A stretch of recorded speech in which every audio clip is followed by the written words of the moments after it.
내 영혼이 찬양하네. 주 하나님. 요한 3서 1장 2절에서 4절 말씀 봉독하겠습니다. 사랑하는 자여, 네 영혼이 잘됨같이 네가 범사에 잘되고 강건하기를 내가 간구하노라. 형제들이 와서 내게 있는 진리를 증거하되 네가 진리 안에서 행한다 하니 내가 심히 기뻐하노라. 내가 내 자녀들이 진리 안에서 행한다 함을 듣는 것보다 더 즐거움이 없도다. 아멘. 3명의 아이들이 모였는데 그 중에 한 아이가 자기 아버지 자랑을 합니다. 우리 아빠는 의사인데 1시간에 100불씩 벌어. 그리고 왕진을 한번 가서 주사 한 방만 놔줘도 몇백 불씩 받아. 그러니까 다른 아이가 우리 아빠는 변호사야. 시간당 150불씩 받아. 그리고 사건을 하나 맡으면 몇천 불도 벌어. 그런데 한 아이는 빙긋이 웃으며 아무 말도 하지 않는 거예요. 다른 아이들이 궁금해서 야, 너희 아빠는 뭐 하시냐? 돈 잘 못 버셔? 그러자 그 아이가 우리 아빠는 30분만 떠들면 사람들이 나가서 돈을 자루에다 막 쓸어다 놓아. 그러니까 자기 아버지 자랑하던 다른 아이들이 깨갱 기가 팍 죽었어요. 그 정말이야? 너희 아빠 뭐 하시는 분인데? 하고 물었어요. 우리 아빠 목사야, 목사. 잘 나가는 의사나 변호사도 한창 뜨는 목사 앞에서는 잽도 안 돼요. 목사 우습게 보지 마세요. 이 말만 그대로 믿고 목사한테 시집가려고 생각하는 처녀들 좀 더 생각해 보세요. 사람들이 사자 들어가는 직업을 좋아합니다. 의사, 판사, 변호사, 박사, 그런 직업들 말이에요. 그래서 요즘은 간호원도 간호사라고 부르죠. 택시 운전사도 운전수 아저씨, 그런 것보다는 기사 양반, 그렇게 불러야 좋아한대요. 비행기를 탄다든지 무슨 서류를 써낼 때에 직업을 쓰는 난이 있습니다. 직업이라고 하면 생활 수단으로 삼는 일을 하는 것을 말하는데, 목사라는 직책은 먹고 살기 위한 수단이 아니거든요. 그렇다고 무직 혹은 백수 그렇게 써낼 수도 없고, 성직이라고 쓰면 잘 이해를 못할 것 같고요. 아무리 먹고 살기 위한 수단은 아니더라도 하는 일이 목회니까 직업만에 목사라고 씁니다. 여전히 갈등을 느끼면서. 세상 살아가는 일이 쉬운 일은 없지만 목사 혹은 목회라고 하는 것이 정말 쉬운 일은 아닙니다. 겉으로 볼 때에는 아주 편할 것 같은데 그래도 아무나 할 수 있는 일은 아닌가 봐요. 어떤 사람들, 목사님은 뭐 일주일에 하루 일하는데 뭐가 힘이 드냐? 라고 말을 하는데, 그럼 한번 해보시라니까요. 오전에는 결혼식 주례하고 저녁에는 이혼하겠다고 하는 가정 찾아가서 말려야 할 때도 있습니다. 아침에는 돌예배에 가서 기쁨으로 찬양하고 감사 예배 드리고 축복 기도 해주고, 저녁에는 다른 가정에 가서 추도 예배 드리면서 유족들을 위로해야 될 때도 있어요. 대신방 할 때 밥을 먹고 왔다고 해도 자꾸 그냥 먹으라고 권해서 하루에 4번도 혹은 5번도 식사를 할 때가 있었는가 하면, 어떤 때는 하루 종일 냉수 한 그릇도 못 먹고 다녀야 할 때도 있었어요. 정말 힘들고 답답할 때 내용을 사실대로 밝히면 오해도 풀리고 누명도 벗어나겠는데, 할 말도 있고 하고 싶은 말도 있지만 교회의 덕을 위해서, 여러 사람들의 유익을 위해서 심중에 남아있는 말 한마디는 끝끝내 마주하지 못하고 마는 경우가 많습니다. 목사이기 때문에 억울하고 아파도 말 한마디 못하고 말이에요. 그러나 그런 것들 때문에 목회가 어렵다고 한 것 아니에요. 그보다 정말 더 힘들고 어려운 일, 그동안 함께 신앙생활하며 같이 기도해오던 성도들이 교회를 떠나가는 뒷모습을 보는 때입니다.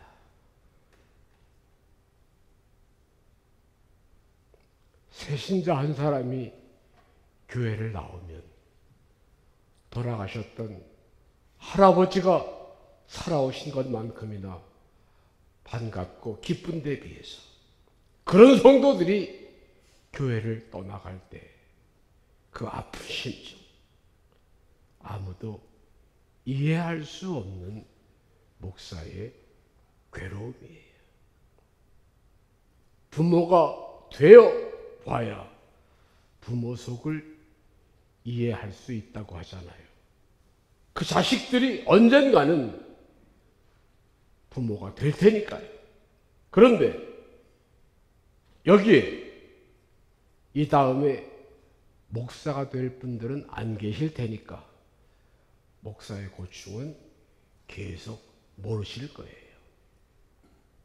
그렇지 않은 분도 계시겠지만 사람들이 목사에게 거는 기대가 큽니다. 그냥 기대만 커요. 신뢰나 존경심은 없고. 목사는 20대, 30대의 패기와 비전을 가지고 있어야 하며, 동시에 50대, 60대의 노련한 경륜과 능력을 소유해야 된다고 생각을 합니다. 그런데 재미난 것은 20대, 30대의 패기를 가지고 있는 젊은 목사한테는 노련한 경륜이 없음을 불평하고, 50대, 60대의 경륜과 덕을 갖춘 목사한테는 비전과 패기가 부족함을 아쉬워해요. 그 사람에게 있는 것을 감사하는 것이 아니라 없는 것을 불만스러워 한다니까요. 설교를 조금 쉽게 하면 유치하다고 하고, 조금 어렵게 하면 유식한 척, 잘난 척 한다고 비아냥거립니다. 조금 짧게 하면 준비를 제대로 안 했나 보다 하면서 비난하고, 조금 길게 하면 지루하다고 투덜거려요.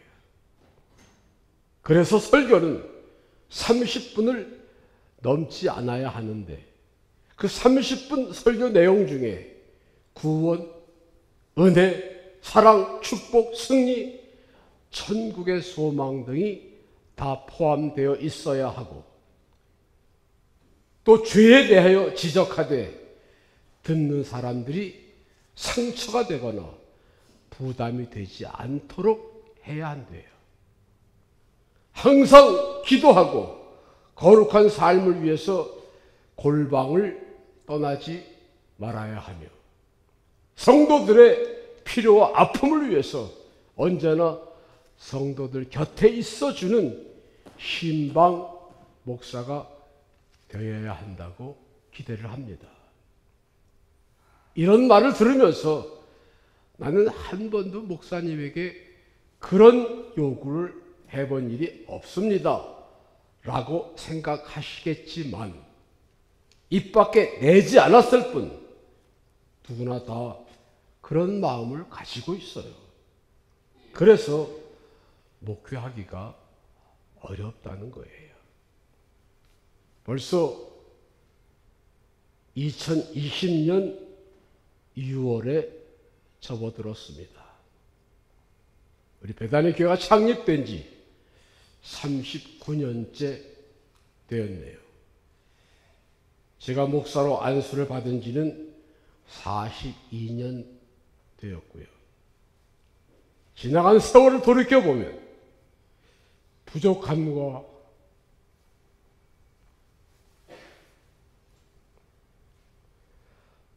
허물스러움 때문에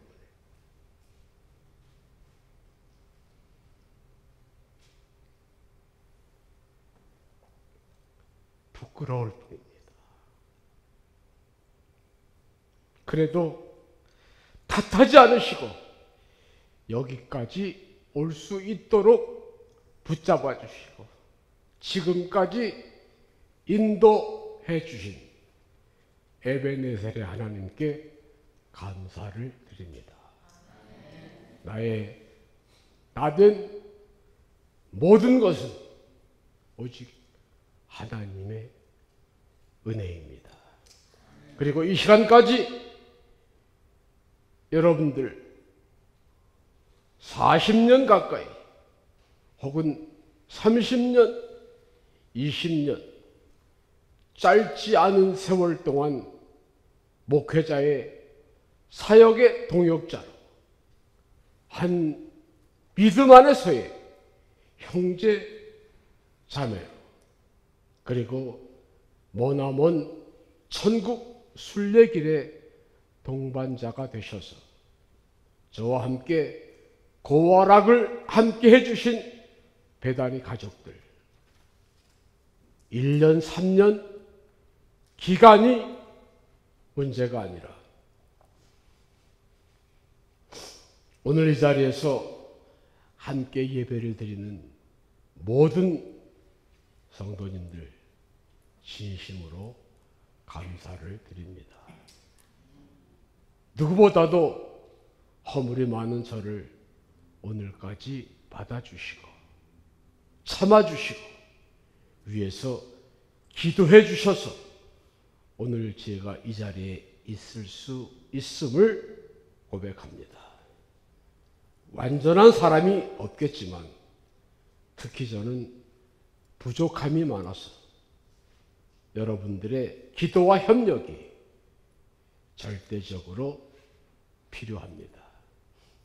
목사를 위해서 기도를 해야 되겠는데 기도해달라고 그러시는데 무엇을 기도해야 할지 어떻게 기도를 해야 잘하는 건지 모르시는 분들 목사의 기능이나 역할을 이해하신다면 기도하시기가 좋으실 것 같아서 목사가 어떤 일을 하며 어떤 기도의 내용이 필요할까 하는 것을 이해하실 수 있도록 목사의 직업적 역할에 대해서 말씀을 드리려고 합니다.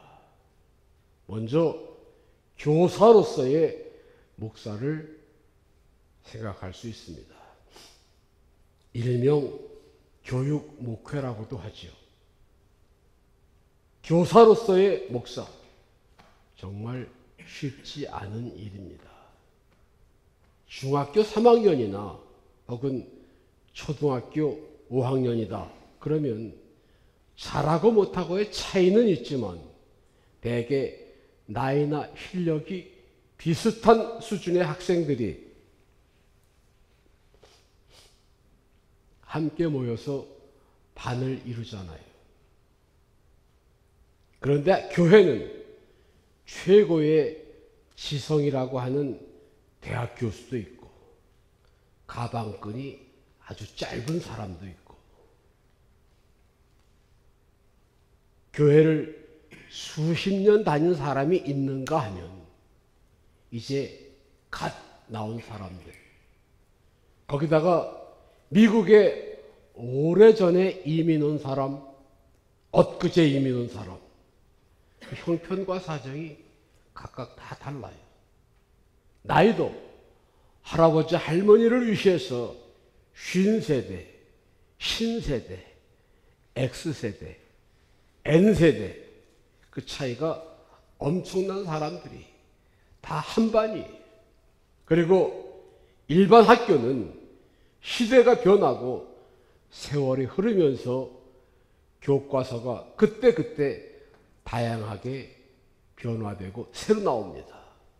그런데 목사가 사용하는 교과서는 언제나 누구에게나 똑같은 성경이에요. 우리 할아버지가 읽으시던 성경, 우리 어머니 때도 그 성경, 저도 같은 성경, 우리 아들이나 딸도 또 그 성경, 그 다음 세대도 마찬가지.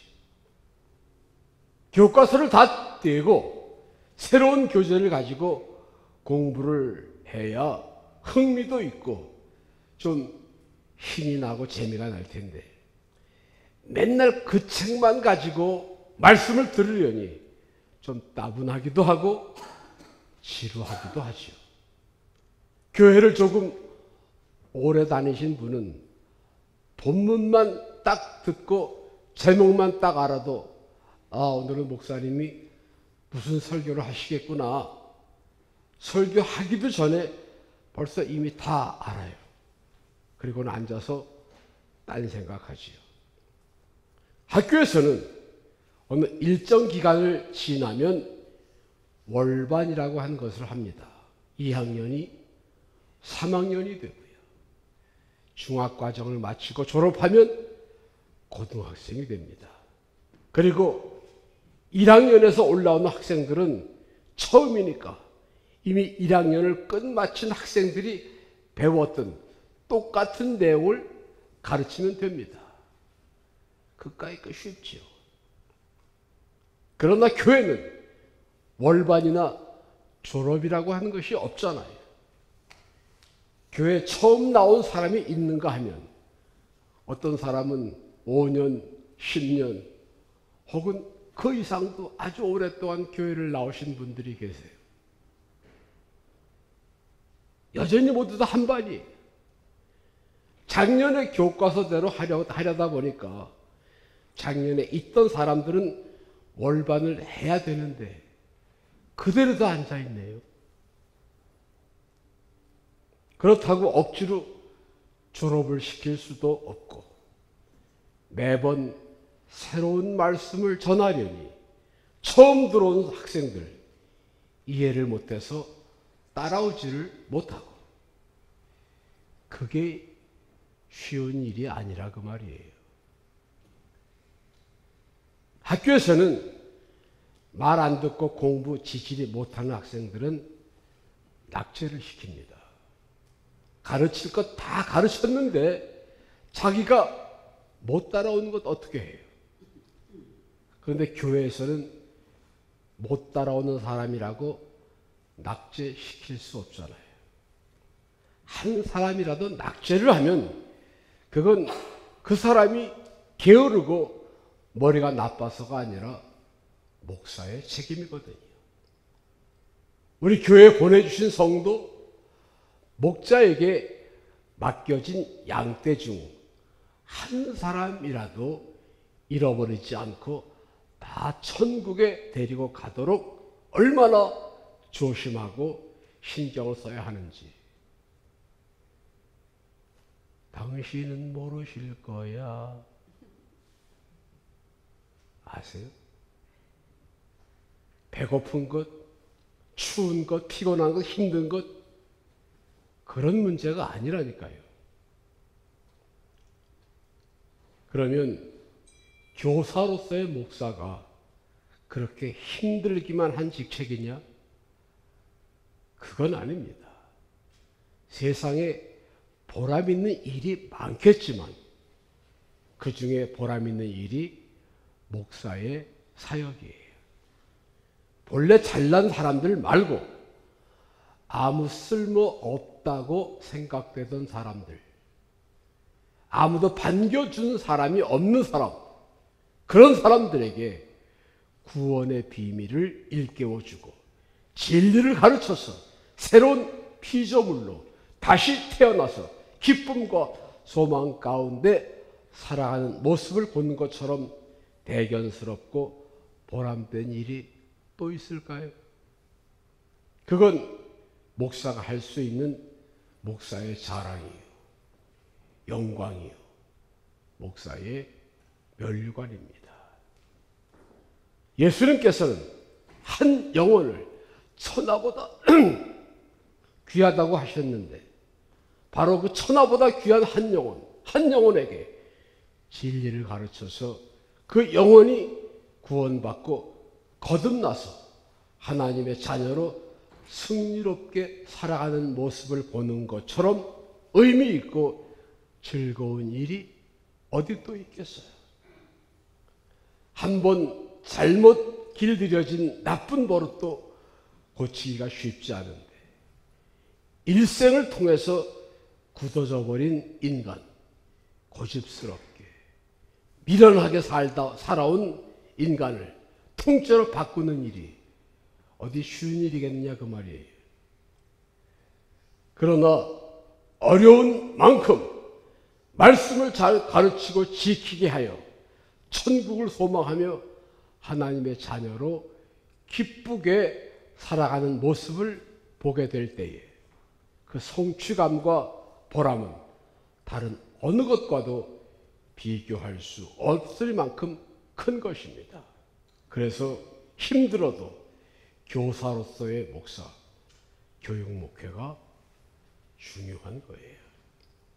그 다음 안내자로서의 목사입니다. 안내자, 보통 가이드라고 하는 직업이 있어요. 여행사를 통해서 단체 여행 신청을 하면 현지에서 안내자가 따라 나옵니다. 안내자는 대개 현지 사정이나 손님들이 보고 싶은 곳, 봐야 할 곳을 잘 아는 사람이에요. 그래서 우리는 처음 가는 곳이라도 안내자가 인도하는 대로 따라가기만 하면 가고 싶은 곳, 봐야 할 곳을 잘 볼 수가 있어요. 목사는 멀고 긴 나그네 인생길을 여행하는 성도들을 천국으로 안내하는 길잡이입니다. 성도들이 천국길을 안전하고 재미있게 갈 수 있도록 기도하고 말씀을 연구하고 노력하는 사람이에요. 성도들은 목사를 잘 따르기만 하면 최종 목적지인 천국에 갈 수 있습니다. 그런데 어떤 성질 급한 분, 목사님이 천국 갔다 오셨어요? 그렇게 묻는 사람이 꼭 있어요. 아니요, 천국 안 갔다 왔습니다. 그러나 제가 천국 안 갔다 온 것을 다행으로 아세요. 제가 만약 천국을 갔었다면 뭐하러 다시 여기로 오겠어요?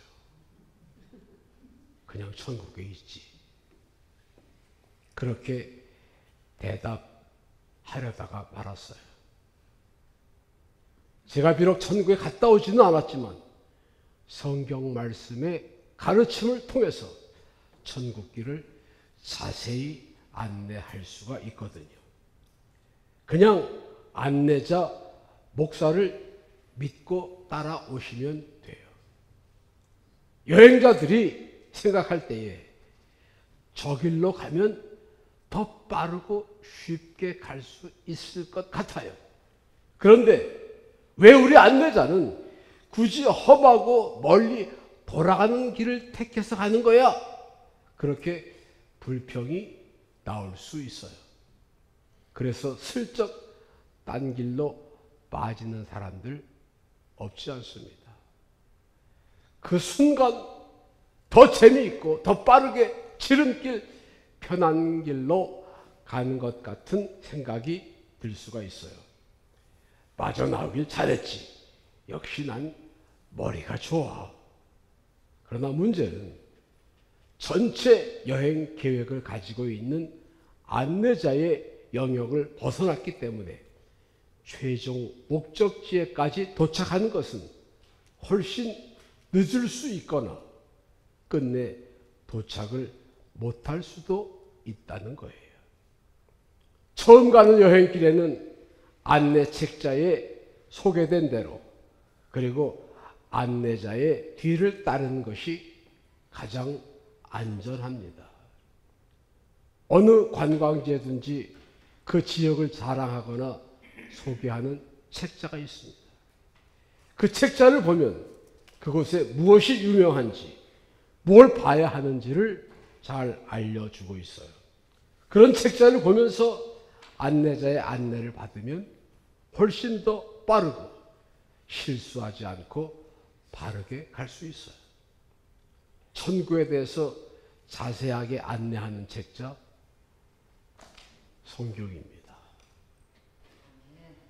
천국에 대한 기록을 가장 확실하게, 가장 자세하게 한 책이 하나님 말씀 성경이에요. 성경을 읽으면서 안내자인 목사의 뒤를 따르면 목적지 천국에 틀림없이 도착할 수 있을 줄로 믿으시기 바랍니다. 그 다음에는 지도자로서의 목사입니다. 인류 역사상 가장 위대한 지도자로 모세를 첫 손가락에 꼽습니다. 모세가 어떤 사람인가요? 태어난 지 3개월 만에 애굽 궁전에 들어가서 바로 왕의 딸 하셉슈트 공주의 아들로 40년간 살면서 당대 최고의 문명과 학문, 천문학과 건축 기술, 그리고 용병술을 익혔습니다. 그리고 광야에서 목동 생활 40년에 광야에서의 삶을 누구보다 잘 이해하고 이용할 수 있는 사람이 되었어요. 그보다 더욱 중요한 것은 전능하신 하나님이 함께 하시는 하나님의 종이었습니다. 하나님이 함께 하시는 능력과 기적도 베풀었어요. 그런 모세에게 끊임없이 거역하고 대적하는 사람들이 있었습니다. 그 사람들은 애굽의 종살이에서 벗어나 젖과 꿀이 흐르는 가나안 땅으로 인도해 가는 중에 틈만 있으면 반대하고 백성들을 선동하고 불평하면서 모세를 힘들게 했어요. 오죽했으면 모세가 하나님 앞에 하나님, 내가 저들을 낳았습니까? 왜 나에게 이런 일을 맡기셔서 이렇게 고통스럽게 하십니까? 하고 항의를 했을까요? 지도자는 앞서가면서 사람들을 따라오도록 만들어야 하는데 사람들이 말을 듣지 않아요. 복받는 비결을 말을 해줘도 믿지를 않거나 살 길을 보여줘도 따르지를 않아요. 군대는 명령을 통해서 무조건 복종하게 만들 수 있어요. 직장이라면 해고라는 카드를 쓸 수도 있습니다.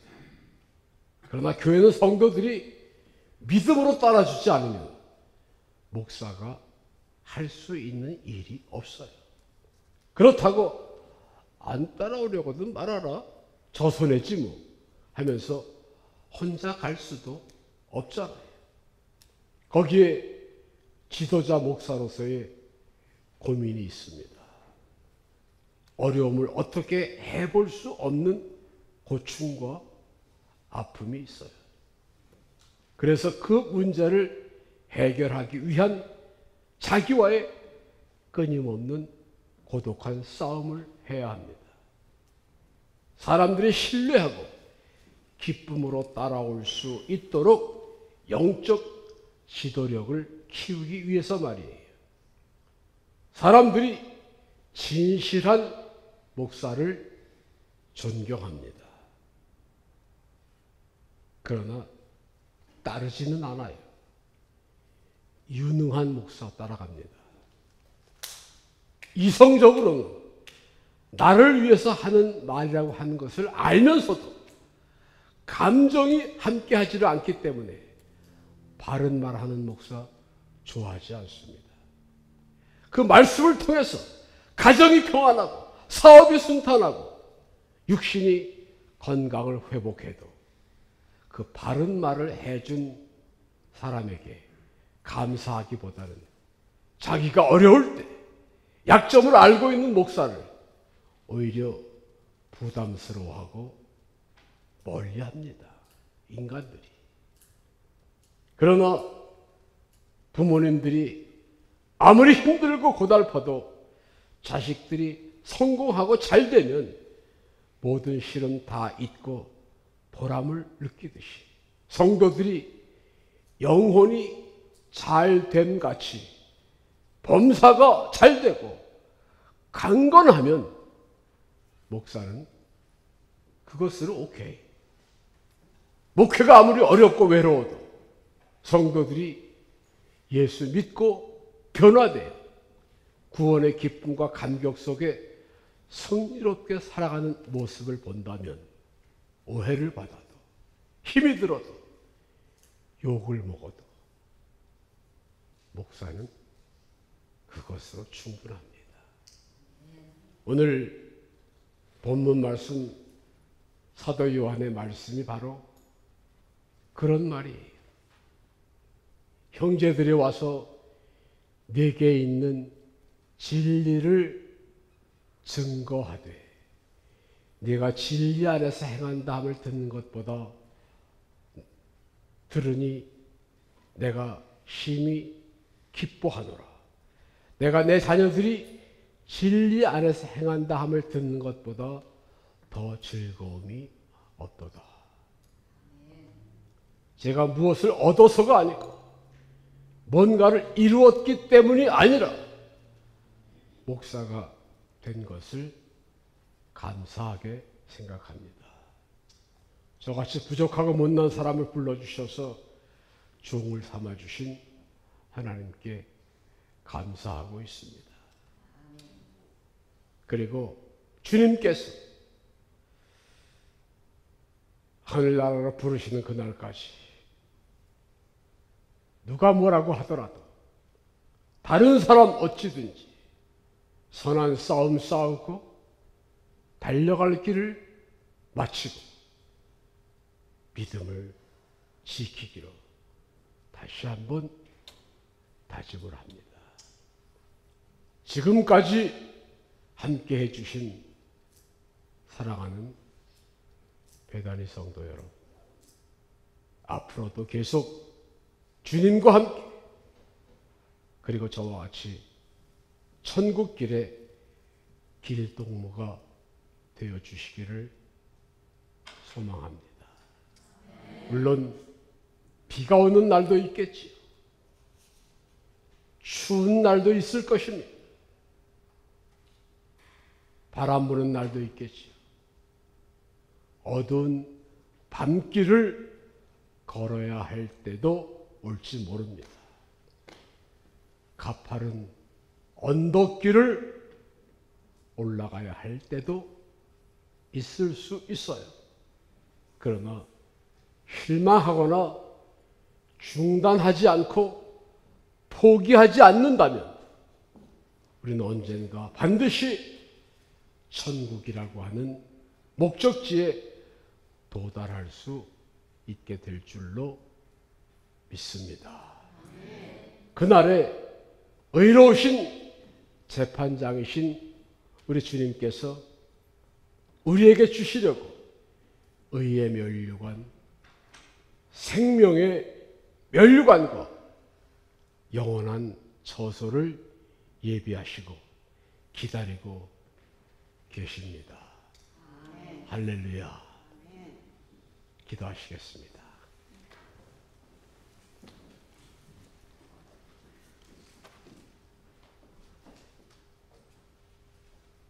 고맙고 감사하신 우리 아버지 하나님, 연약함에도 우둔함에도 부족하고 게으름에도 불구하고 불러주시고 참아주시고 기다려주시고 함께하시고 도와주신 그 크신 은혜를 감사드립니다. 여기까지 인도하신 에베네셀의 하나님, 지금도 우리와 함께하시는 임마누엘의 하나님, 우리를 위해서 복되고 아름다운 처소를 예비하신 여호와 이레의 하나님, 그 하나님을 믿고 따르는 믿음의 삶에 흔들림이 없게 하시고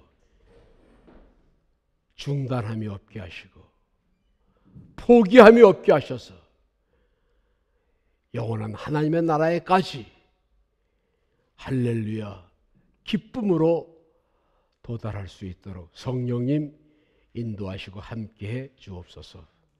감사드리며 예수님 이름으로 기도하옵나이다. 아멘.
우리 주 예수 그리스도의 십자가의 구속의 은혜와 우리 아버지 하나님의 크고 영원하신 사랑하심과 보혜사 성령님의 감화 감동하심과 인도 교통하심과 함께 하시고 도우시는 충만한 역사하심이 오늘